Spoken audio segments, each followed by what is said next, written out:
예, 우리 1장 1절로 17절까지의 말씀을 함께 교독했습니다. 우리 함께 읽은 이 1장의 말씀 가지고 모세의 회막과 다윗의 장막, 예배와 일상이라는 제목을 가지고 말씀 나누도록 하겠습니다. 매일 성경이 11월 1일부터 12월 중순까지 꽤 긴 시간 동안 역대하의 말씀을 같이 이렇게 묵상하고요. 그 중에서 제가 한 8번 정도 이 말씀을 나눌 수 있는 것 있을 것 같습니다. 역대하 역사서입니다. 역사서인데 구약의 역사서 가운데 역사서를 두 종류로 나눌 수가 있어요. 여호수아에서부터 여호수아 앞에 5권의 성경이 오경이라고 있죠. 창세기, 출애굽기, 레위기, 민수기, 신명기, 모세 오경, 율법서라고 하는 모세 오경, 토라라고 하죠. 그것이 있고 그 다음에 역사서가 있습니다. 여호수아, 사사기, 사무엘상하, 열왕기상하 이 4권. 자, 여호수아, 사사기, 사무엘상하 이게 원래 한 권이에요. 한 권이었는데 이게 둘로 나눠놓은 것입니다. 열왕기상하 이 4권을 신명기적 역사서라고 합니다. 신명기적 역사서라고 하고 이 역사를 기록한 역사가들이죠. 역사가들의 관점이 있어요. 그래서 신명기 사관, 신명기 사가들의 책이라고 그렇게 우리가 얘기를 합니다. 요 4권, 지금 말씀드린 여호수아, 사사기, 사무엘상하, 열왕기상하 이 4권을 또 다른 말로 전기예언서라고도 합니다. 전기예언서. 그러니까 전기예언서라는 것은 후기예언서도 있다는 거죠. 그 후기예언서가 우리가 생각하는 예언서입니다. 이사야, 예레미야, 에스겔 그리고 소선지서 12권 이 4권이에요. 그것도 후기예언서가 있어요. 이 앞에 있는 역사서를 전기예언서라고 하는 것은 신명기적인 사관을 가지고 썼지만 관점이 예언자적인 관점이다 라고 해서 그렇게 우리가 이야기합니다. 그와 더불어서 그와 좀 다르게 또 다른 역사서가 열왕기상하 바로 다음에 있는 역대기상하 이것도 원래는 한 권이었어요. 근데 이거 2권으로 나눠진 거죠. 역대기상하, 에스라, 느헤미야, 에스더 요게 또 다른 역사서입니다. 열왕기상하가 특히 보시면요. 열왕들의 이야기라는 거죠. 어떤 왕들이냐면 북왕국 이스라엘과 남왕국 유다의 왕들을 함께 다 같이 기록해 놓고 있어요. 그런데 이 역대기는 남왕국 유다만 기록합니다. 남왕국 유다만 기록하는데 언제서부터 기록되냐면 저 아담에서부터 시작돼서 포로기 이스라엘이 북왕국이 먼저 아수르에 멸망하고 722년에 남왕국이 좀 더 586년까지 내려오다 기원전에 BC 그러니까 숫자가 거꾸로 가죠. 722년 더 좀 586년 남왕국이 멸망하고 포로로 잡혀갑니다. 그걸 우리가 포로기라고 하고요. 포로기 70년 그 다음에 다시 돌아와서 복귀 시대 이렇게 되는데요. 이 역대기 상하는 남왕국 유다만 특별히 다윗 왕조를 중심으로 기록되어 있다라고 하는 겁니다. 그런데 이 역대기는 끝나는 시점이 열왕기서와 이 역대기서의 끝나는 시점이 조금 차이가 있어요. 열왕기서는 어디서 끝나냐면 북왕국이 멸망하고 남왕국이 멸망하고 포로로 잡혀갔는데 포로로 잡혀간 왕 중에 바벨론으로 포로로 잡혀갔어요. 처음에는 노예처럼 살았죠. 그런데 이제 그 나라가 자기가 포로로 잡아왔지만 유다의 그를 다시 왕과 함께 바벨론 왕과 함께 식탁에서 먹을 수 있도록 그의 왕권이 회복되어지는 것으로 끝납니다. 그래서 다윗 왕조의 희망을 갖게 해주죠. 그러나 여전히 포로 계시였어요. 근데 이 역대기는 어디까지 시작되냐면 포로로 잡혀갔다가 포로로 잡아간 게 바벨론입니다. 바빌로니아에서 포로로 잡혀갔다가 페르시아, 바사가 다시 온 제국을 차지하고 바사왕 고레스, 페르시아의 고레스, 세계사의 사이러스라고 나오는데 그 고레스가 유대인들은 돌아가라, 유대 땅으로 돌아가서 너희 하나님 여호와를 위하여 성전을 지어라 라는 고레스의 칙령, 그래서 고레스의 칙령이 반포되는 것까지 기록이 되어 있어요. 자, 그러면 이 역대기는 적어도 고레스의 칙령 그 이후에 기록됐겠죠.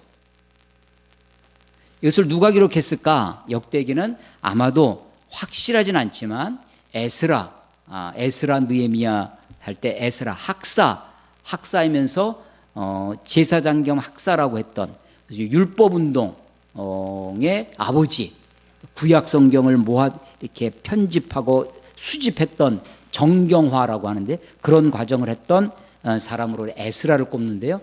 에스라에 의해서 기록되어졌을 것이다 라고 얘기하죠. 그래서 586년에 나라가 망했어요. 70년 포로기를 지치면 516년이 되죠. 516년 그 다음에 돌아와서 성전을 짓고 회복해서 약 한 400년경에 450년 400년경에 에스라와 그와 같은 사람들이 성경을 썼을 것이다. 자, 포로기에 돌아온 사람들이 왜 돌아왔어요? 포로로 잡혀갔다가 성전을 지으라고. 누가 돌아왔겠어요? 성전을 지을 사람들.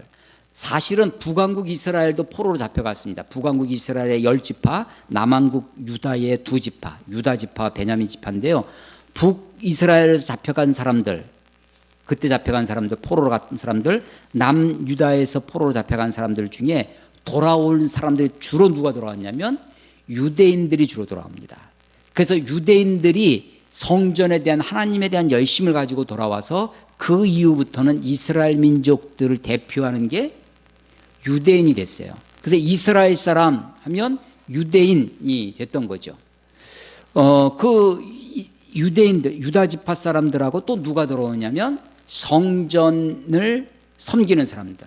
주로 누구냐면 레위인들이 돌아오는 거예요. 자, 그런데 이 사람들이 예루살렘 성전이 무너진 것을 보았던 사람들이 돌아왔겠습니까? 아니면 전혀 보지도 못했던 사람들이 돌아왔겠습니까?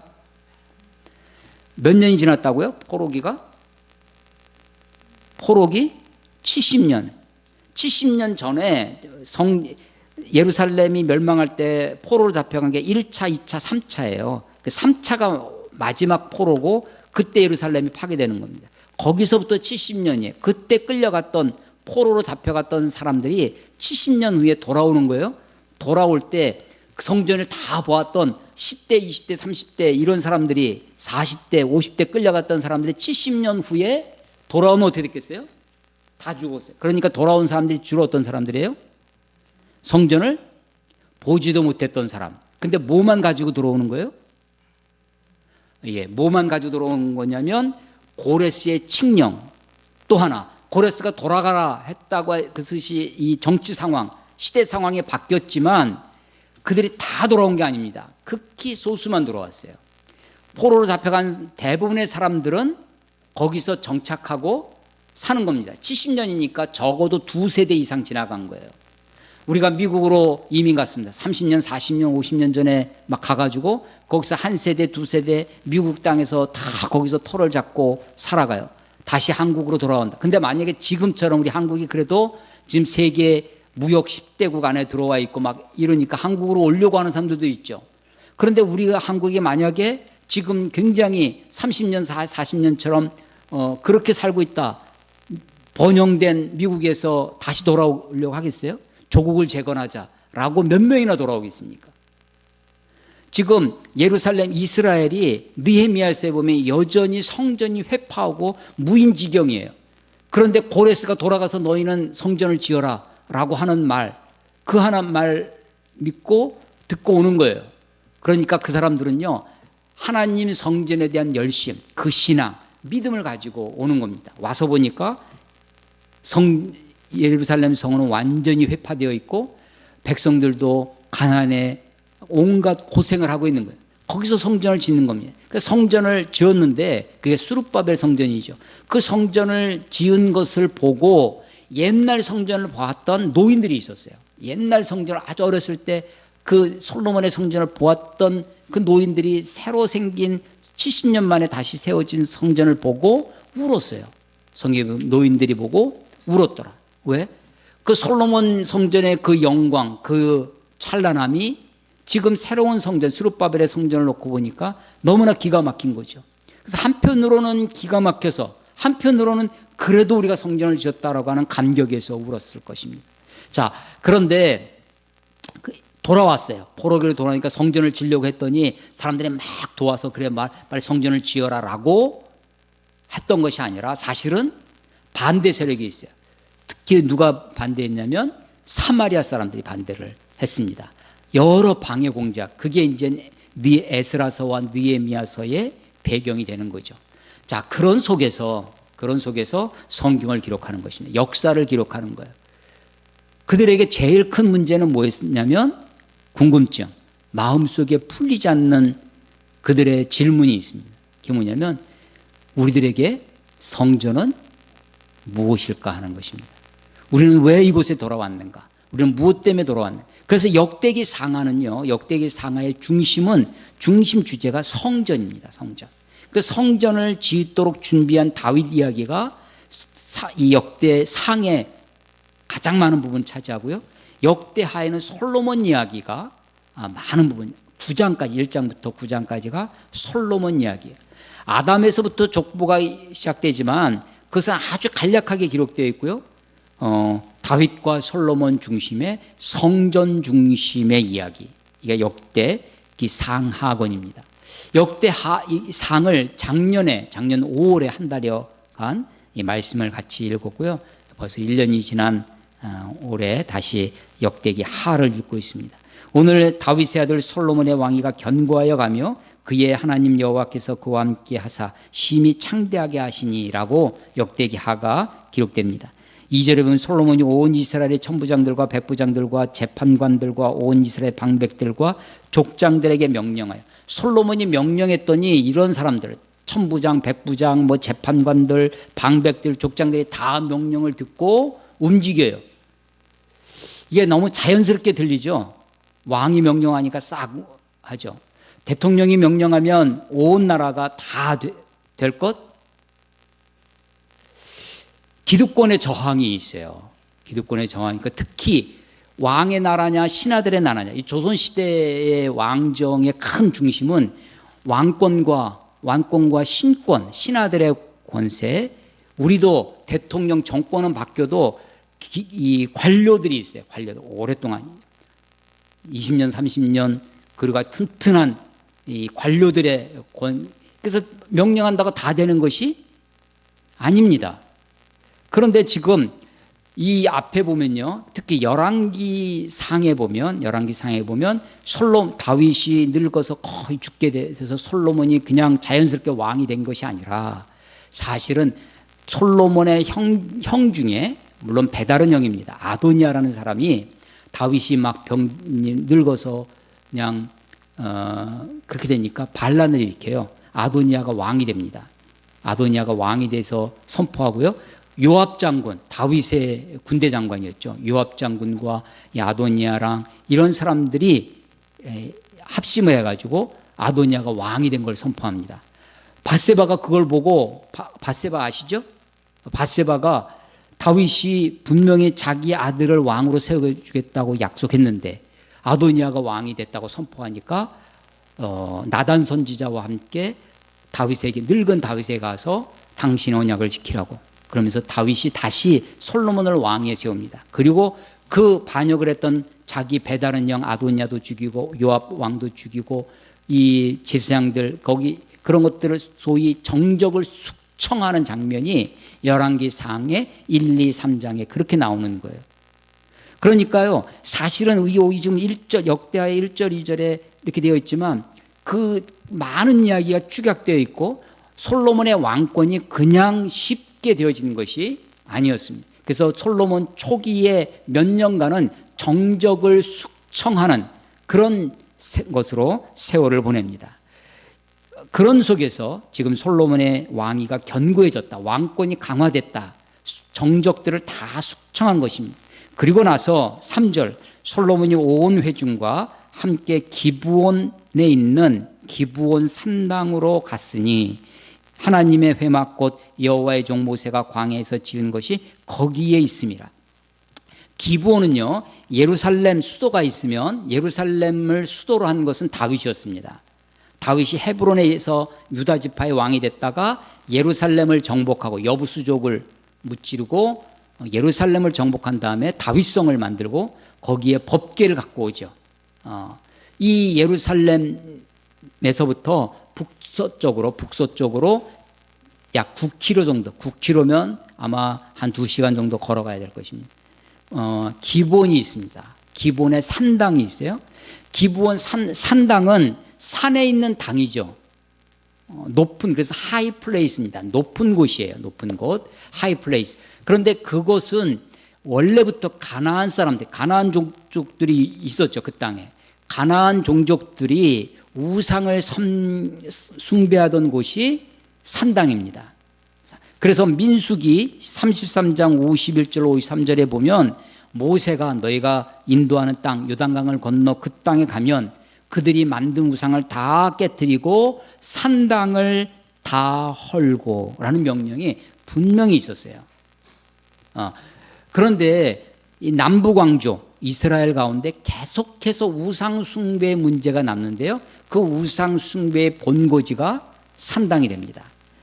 이 역대기와 열왕기가 병행 구조를 이루는데 열왕기상 3장에 보면 이 솔로몬이 아직 하나님의 성전이 세워지지 않은 터라, 성전이 없었어요. 성전이 없어서 기브온의 산당이 커서 거기서 번제를 드리게 됐다라는 말이 나옵니다. 그러니까 지금 성전이 아직 세워지지 않은 상태에서 기브온에 와서 기브온 산당이 다른 곳보다 다르게 굉장히 큰, 그래서 1천 번제를 드릴 국가적인 행사입니다. 여기 보니까 천부장, 백부장, 재판관들, 방백들, 족장들에게 명령해서 온 회중을 모아다가 국가적인 퍼레이드로 다 지켜보는 가운데 솔로몬이 지금 번제를 드리는 거예요. 왜 이런 걸 하겠어요? 솔로몬이? 왜 백성들을 왜 박정희 대통령이 된 다음에 여의도 광장에 그걸 5.16 광장이라고 이름하고 거기에 수많은 군인들 막 퍼레이드를 왜 하겠어요? 뭘 과시하기 위해서? 자기 힘을 과시하기 위해서. 내가 이제 정적들을 다 숙청하고 내가 명령하니까 백성들이 싹 움직이는데 온 회중들을, 사람들이 다 모일 수 있는 곳을 찾으니까 그게 어디예요? 기브온이 큰 산당이 있었다라고 하는 것입니다. 그런데 그것만 있는 것이 아니라 기브온에는 하나님의 회막이 있었어요. 3절에 나오죠. 이건 모세 때 하나님의 종 모세가 광야에서 지은 것이라. 예. 출애굽기 20장에서 10계명을 받고 25장에서 성막이라는 것을 받습니다. 그 성막의 다른 이름, 성막은 거룩한 막이라는 거죠. 막은 뭐예요? 막은 천막이에요. 텐트입니다. 그런데 모세가 지금 하나님을 모시는 곳, 하나님을 모시는 거룩한 성막을 지었어요. 그걸 다른 말로 터버나클이라고 하는데, 그것을 하나님을 만나는 곳, 하나님을 어디서 만나냐면 그 회막에서 만난다는 거예요. 회자가 무슨 회자예요? 모일 회자죠. 그래서 미팅 플레이스입니다. 만나는 곳이에요. 텐트 오브 미팅이에요. 만나는 천막. 누구를 만나는 거냐면 하나님을 만나는 곳이에요. 그래서 성막이라고도 하고 회막이라고도 하고 하나님이 우리를 증거해 주시는 거에서 증거막이라고도 하고, 다 똑같은 이름입니다. 성막, 회막, 증거막, 그냥 그것을 장막이라고도 했죠. 모세의 회막이에요. 그게 어디 있어요? 기본에 있었다. 여러분, 원래 모세의 그 회막, 성막은 아주 텐트인데 그 텐트는 성소와 지성소로 나눠져 있었습니다. 그래서 이 성소는 제장이 들어갈 수 있었는데 거기에는 떡상 12개의 떡이 올라가는, 그리고 금촛대 7개 촛대가 있어서 그 안을 환하게 밝혀주고요. 그리고 향단, 향을 피우는 것이 있고, 휘장을 지나서 지성소로 들어갑니다. 지성소에는 뭐가 있어요? 법궤가 있었습니다. 법궤. 그 법궤 안에 아론의 쌍난 지팡이, 십계명 돌판, 그 다음에 만나 항아리, 이게 그 법궤 안에 들어가 있었죠. 법궤 위가 뭐예요? 법궤 덮개. 덮개 부분이 특별히 이름이 있다고 그랬죠. 커브, 이 덮개. 예, 그것이 시은소, 은혜를 베푸는 곳이라는 거, 시은소. 그래서 1년에 한 번 지장이 양의 그 짐승의 피를 가지고 지성소로 들어가 그 피를 법궤 위에, 그 지성소 위에 피를 뿌리면 하나님이 그 피를 보고 이스라엘 백성들의 죄를 사하여 주셨습니다. 용서해 주셨는데, 그래서 용서를 받으면 그러니까 그게 어디냐면 죄를 속하는 곳이죠. 그래서 속죄소라고도 합니다. 속죄소라고도 하고 하나님의 은혜를 받게 되죠. 그래서 시은소라고도 하고, 다 법궤의 덮개 부분입니다. 자, 이스라엘 백성들이 요단강을, 여호수아의 인도에 따라서 요단강을 건너갈 때 어깨에 법궤를 메고 요단강을 밟으니까 요단강이 갈라졌어요. 요단강, 그래서 이 법궤는요, 법궤는 하나님의 임재의 상징입니다. 이스라엘 백성들이 광야에서 진을 치고 삽니다. 12지파가 세 지파 동서남북으로 세 지파씩 12지파가 진을 형성해요. 그러면 수경지죠. 그러면 가운데 뭐가 있냐면 그 회막이 있어요. 그러니까 우리 가운데, 이스라엘 가운데 하나님이 계신 거죠.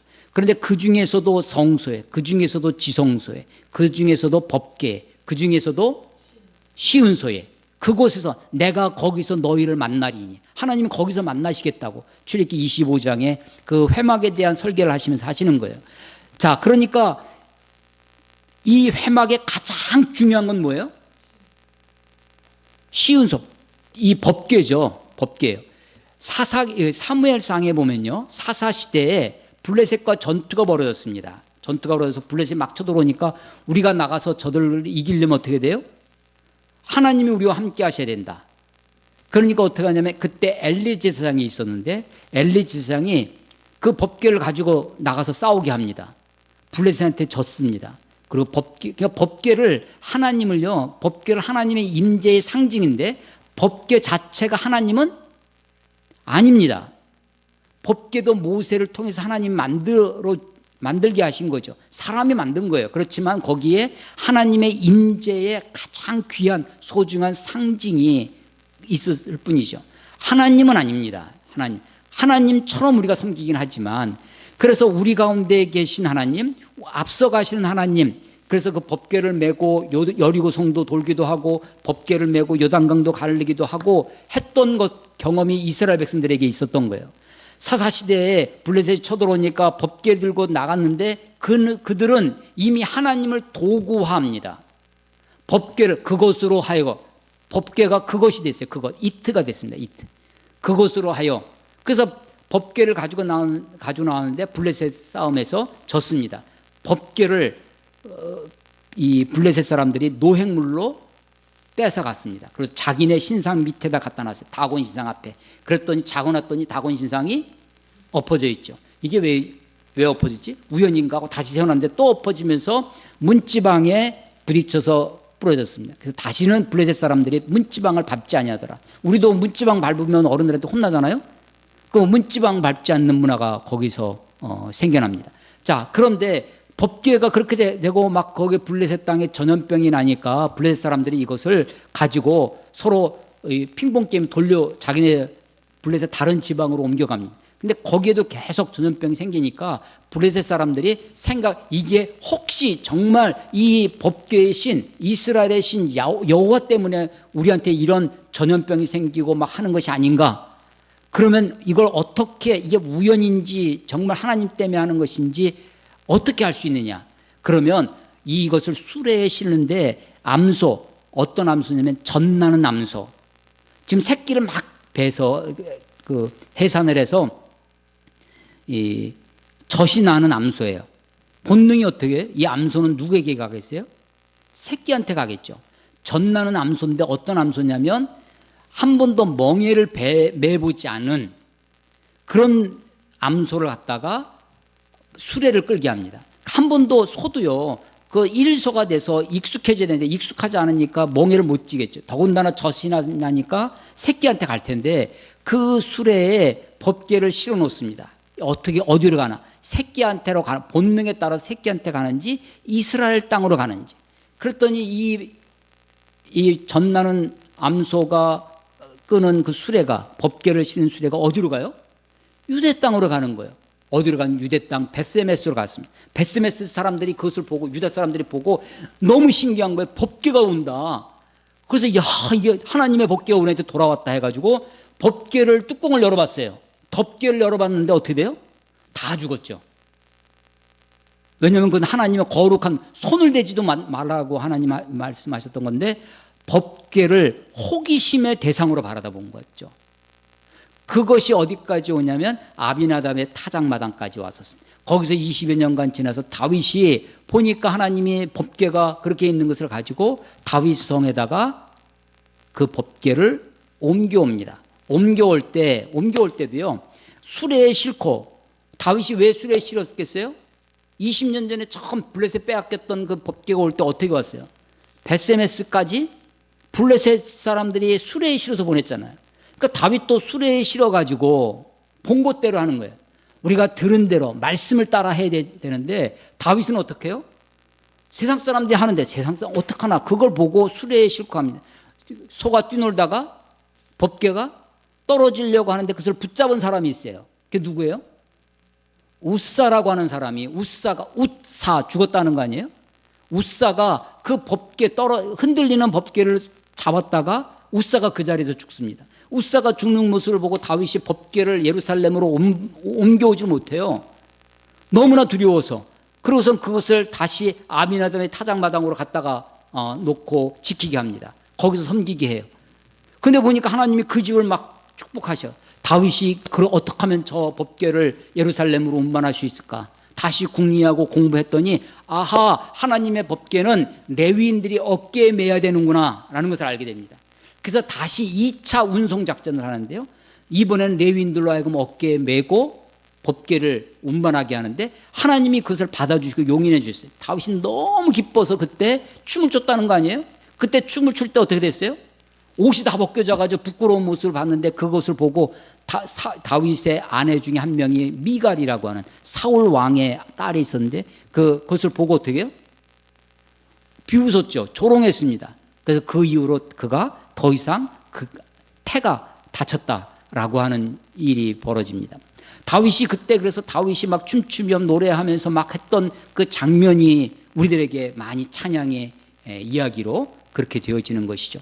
다윗이, 자, 그래서 보세요. 3절은 하나님의 회막, 모세의 회막이 기본에 있었다. 광야에서 지은 것이 거기에 있었다라는 것이에요. 4절은 다윗이 전에 예루살렘에서 하나님의 궤를 위하여 장막을 쳐두었으니, 다윗의 장막이에요. 법궤를 위해서. 그 궤는 다윗이 이미 기럇 여아림, 이게 그 법궤가 블레셋 땅에서 와서 베스메스를 거쳐서 온 곳이 기럇 여아림입니다. 여아림에서부터 그것을 위해 준비한 곳으로 메어 올렸고, 이해되시죠? 여기까지? 자, 그러니까 기브온 산당에는, 기브온에는 회막이 있고 예루살렘에는 다윗의 장막이 있는 거예요. 두 개가 있는 거예요, 두 개. 그런데 그 회막에는 원래 모세 때부터 옛날부터 있던 겁니다. 그런데 거기는 뭐가 없어요? 법궤가 없어요. 법궤. 그러니까 모세의 회막의 가장 중요한 핵심은 뭐예요? 법궤였어요. 근데 법궤를 빼앗겼습니다. 빼앗긴 법궤가 지금 블레셋을 통해서 유다 땅까지 왔는데 기럇 여아림에 있던 것을 다윗이 예루살렘으로 옮겨와서 그 법궤를 두기 위해서 장막을 쳤어요. 다윗의 장막이에요. 다윗의 텐트입니다. 그것이 다윗의 장막이에요. 다윗의 장막에 궤가 있는 거예요. 법궤가 있는 겁니다. 법궤가 있는 거예요. 자, 그런데 지금 기브온에 이 회막은 어떻게 하다가 기브온에 가 있을까? 원래 이 회막은 어디 있었던 거냐면요, 광야에는 모세가 이끌고 가죠.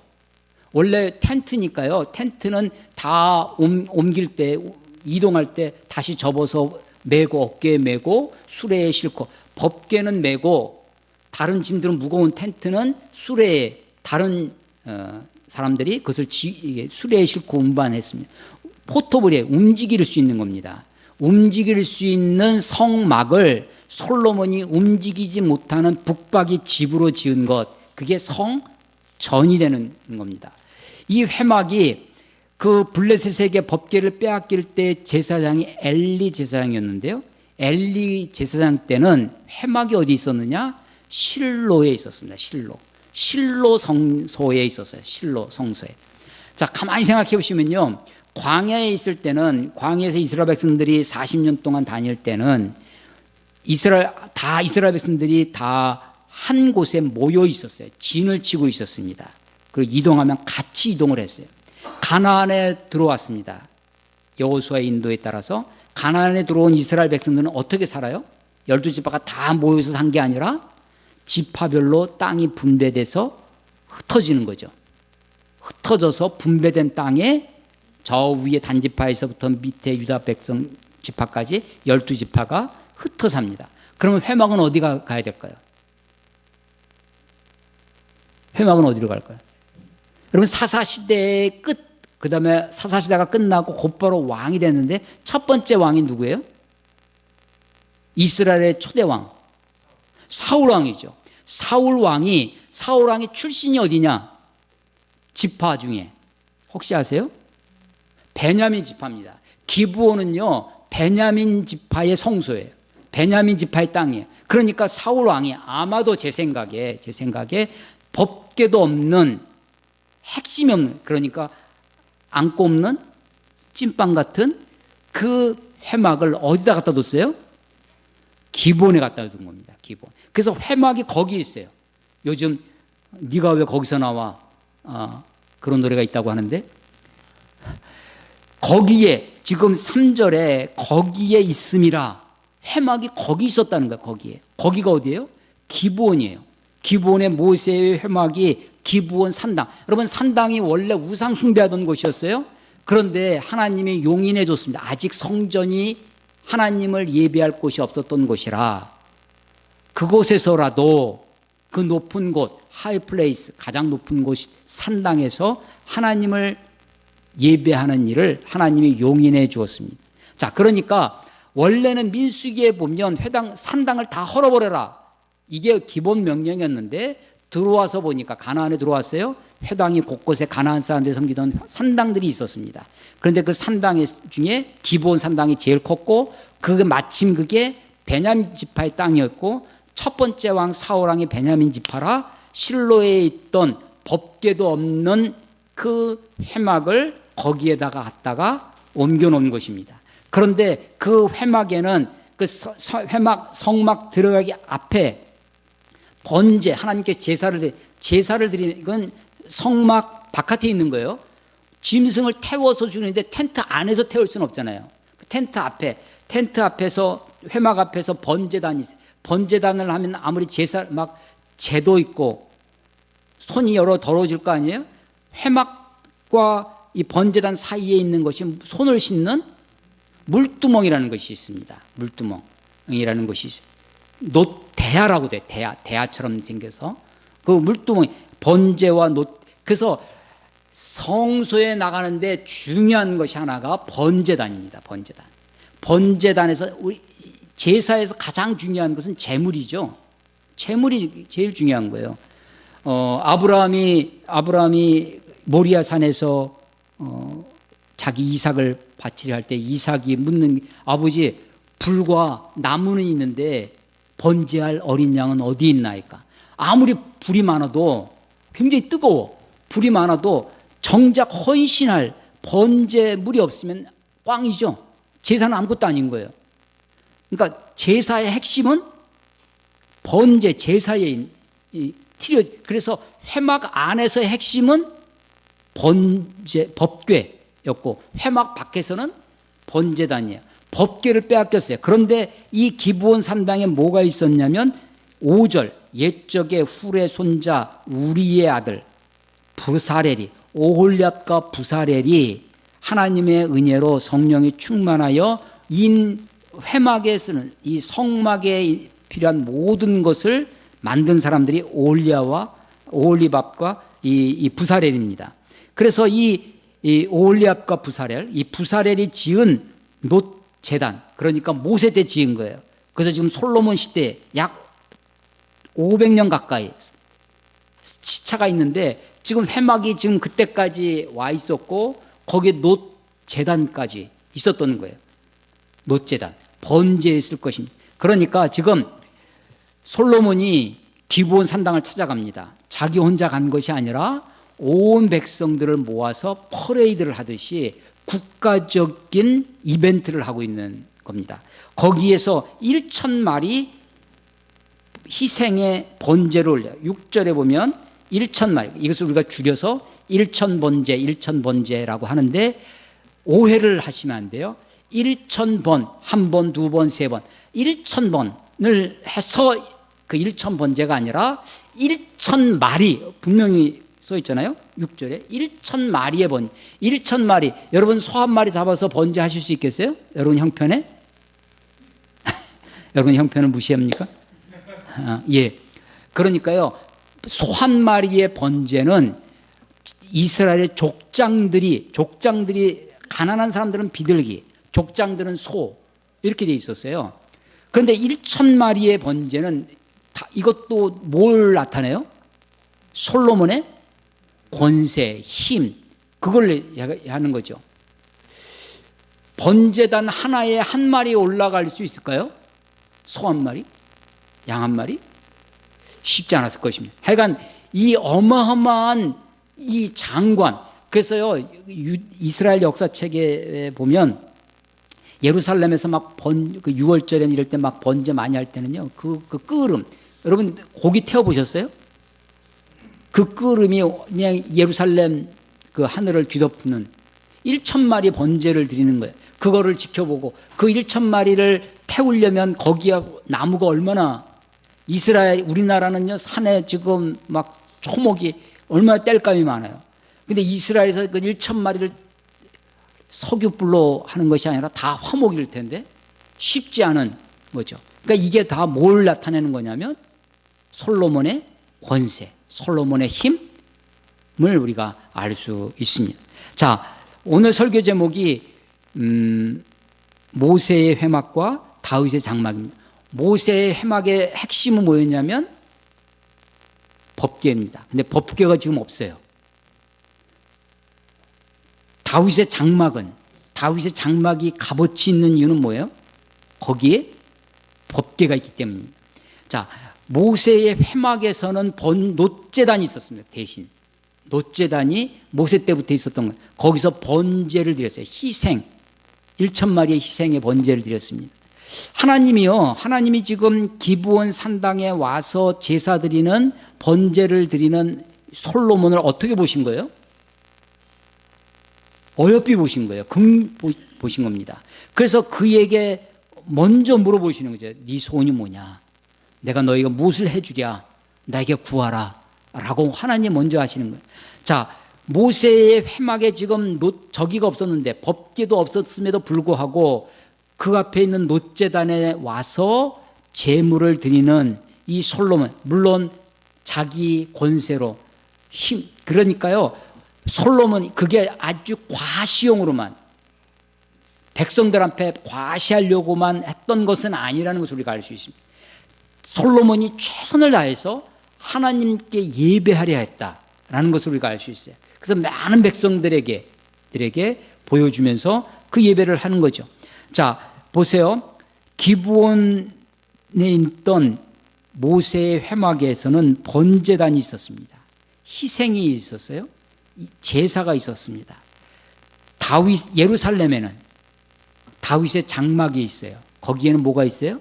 법궤가 있었습니다. 그리고 다윗의 장막은 뭐가 있었냐면 다윗의 장막은 다윗의 찬양이 있던 곳입니다. 다윗의 춤. 그러니까 거기에는요 다른 것은 하나도 없었어요. 다윗의 장막에는 오로지 법궤와 찬양, 춤, 노래, 이 장면들이 벌어집니다. 그리고 이 역대상 13장, 14, 15장에 보면 그 장면이 나오는데요. 법궤를 운반하는 장면. 법궤를 이 다윗이 다 운반해 놓고 찬양하고 노래하고 나서 그 장막 앞에 번제를 드려요. 다윗의 장막 앞에. 그러니까 번제는요, 사실은 어디서도 드릴 수 있는 거예요. 장막 앞에서도 어디서든지 할 수 있는 거예요. 어디서든지. 그런데 하나님은 지금 모세의 회막, 기본에는 모세의 회막과 예루살렘에 있던 다윗의 장막이 합쳐지는 장면이 뭐였냐면 솔로몬의 성전입니다. 솔로몬이 예루살렘의 성전을 짓고 거기에서 번제도 드리고 기본에 있던 회막의 전통, 모세의 회막의 전통과 다윗의 장막의 이야기가 합쳐지는 곳이 그것이 솔로몬의 성전입니다. 그래서 번제라고 하는 제의 어떤 예배의 형식, 제사의 형식이 있죠. 근데 그것뿐만 아니라 법궤가 상징하는 하나님의 말씀, 하나님의 율법, 하나님의 증거의 말씀이 그것이 합쳐지는 곳이 솔로몬의 성전이에요. 자, 우리가 예배를 드립니다. 오늘 설교 제목의 부제가 예배와 일상입니다. 구약시대로 가면 그게 제사가 되겠죠. 제물이 될 것입니다. 예배와 일상이 이 솔로몬 왕에게서의 이 일상은 뭐냐면 13절에 보면 이에 솔로몬이 기브온 산당 회막 앞에서부터 예루살렘으로 돌아와서 이스라엘을 다스렸더라. 왕의 일상은 뭐예요? 왕이 하는 일, 다스리는 겁니다. 다스리는데 어떻게 잘 다스리도록 그 내용이 백성들을 재판하는 거죠. 백성들을 잘 잘 다스릴 수 있도록 나에게 지혜를 달라고. 열왕기상 3장에 보면요, 여기서는 이 역대하는 10절에 지혜와 지식을 주사, 지혜와 지식으로 되어 있는데 열왕기상 3장에 보면 이것이 무엇을 달라고 하나님께 했냐면 듣는 마음을 주사. 원래 이 말이 듣는 마음이라는 겁니다. 듣는 마음. 레브 쉐마라고 하는 건데요. 쉐마 이스라엘은 들으라 이스라엘아. 쉐마 이스라엘. 쉐마 교육. 이스라엘의 교육을 듣는 교육이에요. 이스라엘. 듣는 겁니다. 솔로몬이 구했던 게 뭐냐면 듣는 마음이에요. 듣는 마음. 뭘 들어야 돼? 재판을 하려면 뭘 들어야 돼요? 재판을 잘 하려면. 재판을 제기한 사람, 원고와 재판을 당한 사람, 피고의 이야기를 잘 들어야죠. 백성들의 소리를 잘 들어야 돼요. 근데 백성들의 말만 듣고 재판하는 것이 아니라 뭔가 기준이 있어야 될 거 아니에요? 그 기준을 알려면 어떻게 해야 돼요? 하나님 소리를 잘 들어야 됩니다. 그래서 솔로몬이 듣는 마음을 달라고 했을 때 그 듣는 마음은 하늘의 소리를 잘 듣고 백성들의 소리를 잘 들어야 되는 거죠. 그래서 솔로몬이 구한 것, 원래 이 히브리어는 그것은 듣는 마음을 달라는 거였습니다. 듣는 마음. 근데 이것이 나중에 그게 지혜와 지식, 듣는 마음, 분별하는 마음이라는 것으로도 번역이 되고 지혜와 지식으로도 번역이 되는 거예요. 그래서 이것이 다 뭐냐면 백성들을 잘 다스리기 위한 거죠. 자, 재판은 누가 해요? 누가 재판을 소를 제기하겠습니까? 억울한 사람들이 하는 거예요. 억울한 사람.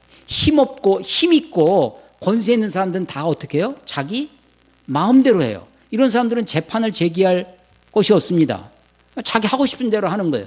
그런데 힘없는 백성들이 하는 게 뭐예요? 재판을 하는 겁니다. 재판을 하는 거예요. 힘없는 백. 그러니까 이 백성들, 이 백성, 내 백성이라고 하는 주의 백성, 10절에 보면 주의 백성이라고 나오고요.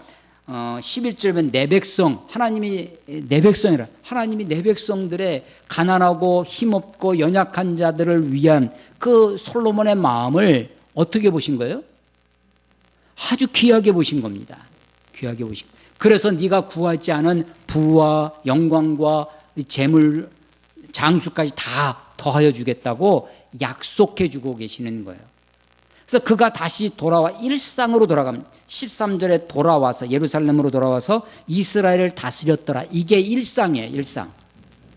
왕의 일상입니다. 여러분들의 일상은 뭐예요?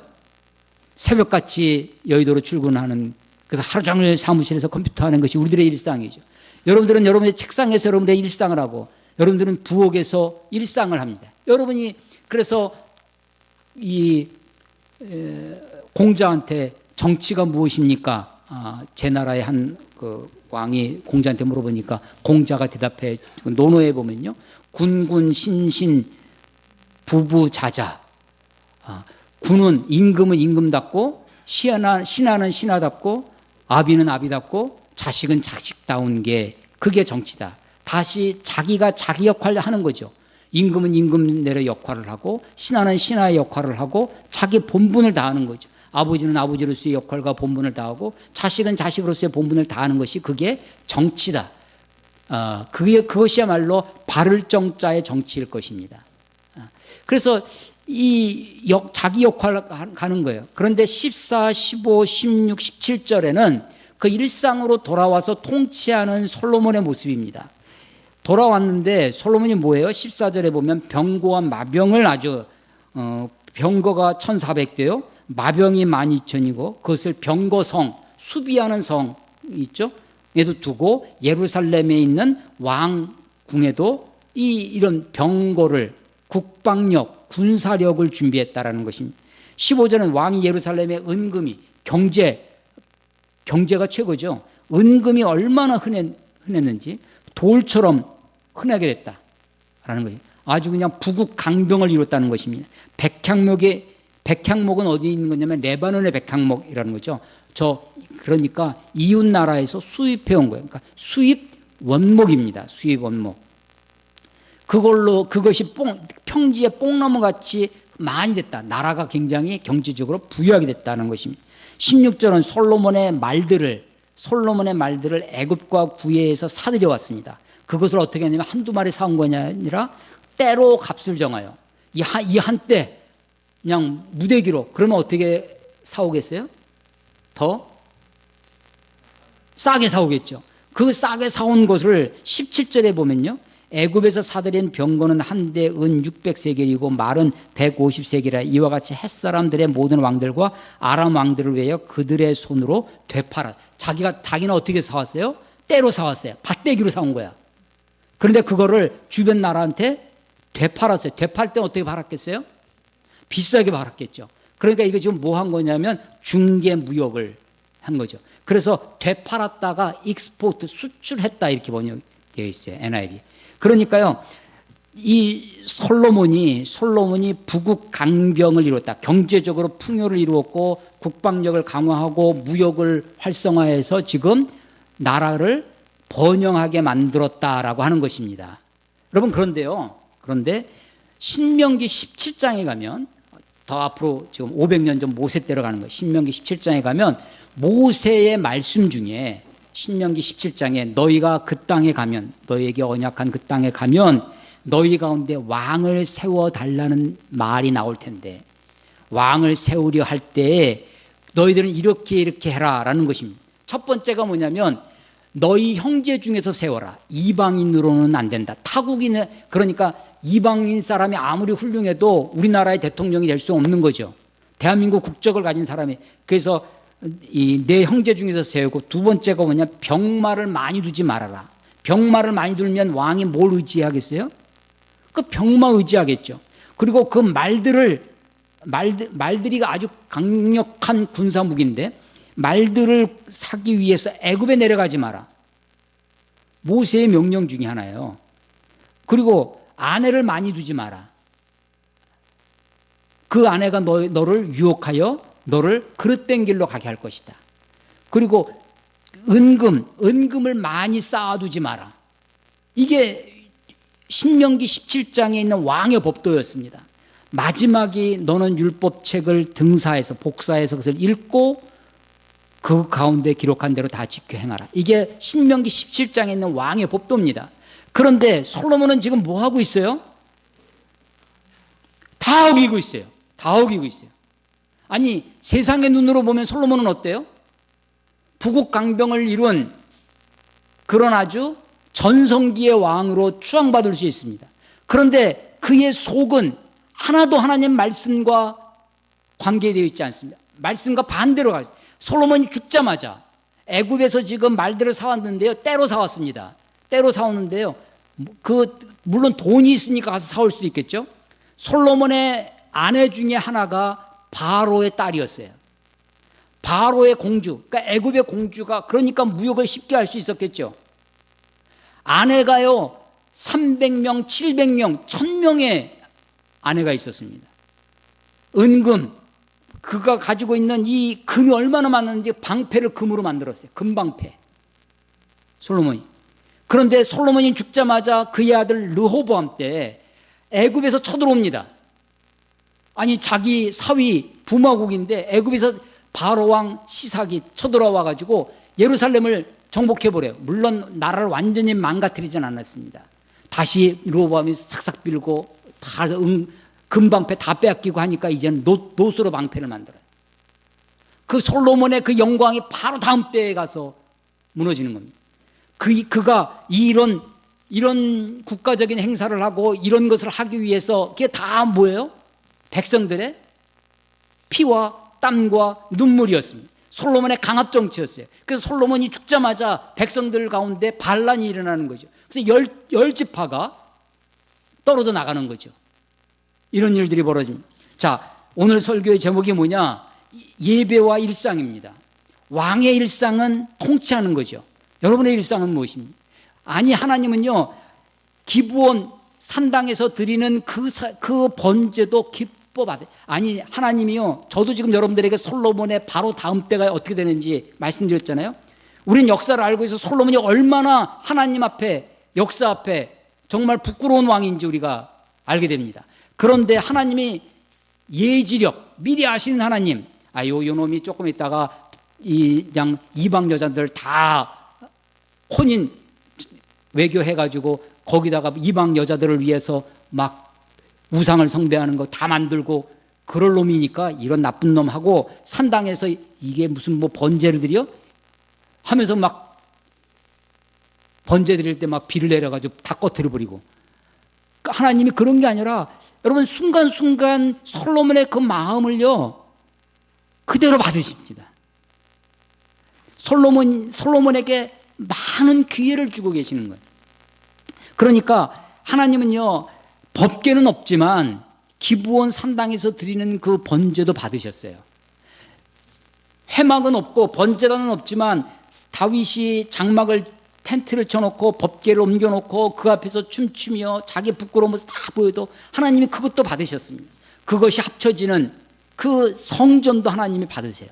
그렇지만 그렇다고 해서 그걸 했으니까 나중에 그가 변질되고 그가 하나님을 배반하고 하나님 없이 교만하게 살고 패역하게 살고 백성들을 강압하고 하는 것까지 다 눈 감아 주시는 것은 아닙니다. 아니에요. 그러니까요 교회를 크게 짓고서 뭐 몇십만 명의 큰 교회를 지어서 야 대단하다 위대하다 막 하는데 여전히 여러 성적인 범죄, 물질적인 범죄, 온갖 범죄를 다 저지르는 것이 다 용서되는 것은 아닙니다. 아니에요.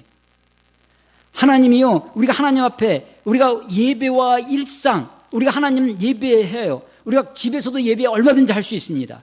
교회 와서 예배할 수 있고 어떤 형태든지 예배를 하나님이 받으실 것입니다. 속옷이 다 내려가서 그런 춤추며 노래하는 것도 하나님이 받으시고 하나님은 그 순간순간 우리가 최선을 다해서 드리는 예배를 기뻐 받으실 거예요. 번제도 받으시고 아니 과부의 두레돈 그것도 받으시고 비둘기의 번제도 받으시고 곡식으로 드리는 그 소제도 받으시고 하나님 다 받으세요. 그런데 그것으로 끝나지 아니하고 우리가 일상에 주어지는 삶 속에 하나님의 말씀을 얼마나 실천하고 하나님의 뜻을 이루며 사느냐. 우리가 일상에 젖어서 왕의 권세와 힘과 권력에 그만 눈이 어두워지고 자기가 가지고 있는 육신의 쾌락을 탐닉하고 거기에 있어서 하나님 잊어버리고 일상만 있는 것, 일상이 소중하죠. 일상에서 우리가 하나님을 예배해야 될 것입니다. 예배와 일상이 어떻게 이게 균형을 이루고 내가 어떤 형식을 갖추고 어떤 정해진 시간에 내가 하나님 앞에 결심을 하고 하나님께 예배하는 것, 아니 하나님이 그 고기 태우는 냄새를 즐기시겠어요? 하나님 우리가 드리는 정말 그런 물질, 돈 그 몇 푼을 하나님이 받으시겠어요? 하나님이 받으시는 것은 그것이 아닙니다. 11절에 하나님이 솔로몬에게 이르시되 이런 마음이 내게 있어서, 하나님이 이런 마음을 보시는 거예요. 이런 마음. 우리들에게도 이런 마음이 있는지 하나님은 그걸 받으실 것입니다. 예배와 일상, 아니 어떤 형식이든지 예배의 형식이 그것이 중요한 것이 아니죠. 기본에 있던 예루살렘에 있던 산당이든 어디든 번제를 1000번제를 드리던 뭐를, 그것이 중요한 것이 아니라고 생각됩니다. 형식이 중요한 것이 아닙니다. 오케스트라, 수십 명의 오케스트라의 멋진 그 하모니를 이루는 그런 예배 훌륭할 수 있죠. 좋을 수 있습니다. 우리의 귀와 우리의 마음을, 감성을 그렇게 충만케 해줄 수 있을 거예요. 그러나 여러분, 그것이 전부가 아닙니다. 우리의 일상을 통해서 하나님의 뜻이 이루어지고 하나님을 참으로 높이는 삶이 있어야 할 것입니다. 회막과 모세의 회막도 필요하고 다윗의 장막도 필요합니다. 그리고 그것이 둘을 어떻게 우리가 함께 할 수 있을 것인가. 성전도 지어야죠. 그런데 이 성전도 이스라엘 사람들이 여기 하나님을 거기에 가둬놓는 거예요. 하나님 여기 계십시오 하고 성전 바깥에서 온갖 나쁜 짓들을 다 하니까 결국 하나님은 그 성전도 무너뜨리시는 것이죠. 그래서 예수님이 수가성 우물가에서 만난 여인에게, 여자가 우리 조상들은 여기서 예배하라고 그러고 당신들은 예루살렘에서 예배하라는데 우리가 어디서 예배할까요? 예배할 곳을 물어보니까 예수님이 여기서 해라 저기서 해라 장소로 답변하신 것이 아니라 너희가 참으로 예배할 때가 오나니, 예배할 때로 말씀하시죠. 신령과 진정으로 하나님께 예배해야 된다. 그런데 예배할 때가 언젠가, 예배할 때, 그러니까 예배할 곳보다 예배할 때가 소중해요. 그런데 그보다 더 소중한 것이 있습니다. 하나님은 지금 예배하는 자를 찾으시는 일. 하나님은 영이시니 예배하는 자가 영과 진리로 예배할지니라. 그러니까 예배할 곳, 장소보다 예배할 때, 시간이 소중합니다. 예배할 시간, 우리가 언제 드리면 좋겠어요? 지금이 예배할 때다. 여러분, 예배할 때보다 더 소중한 것은 예배하는 사람입니다. 예배할 자. 저 여러분이 정말 어떤 형식이나 어떤 것에 매이지 아니하고 우리의 마음이 하나님을 참으로 예배하고 참으로 신령과 진정으로 예배하는 자로 하나님 앞에 드러나기를 주의 이름으로 축원합니다. 기도하겠습니다.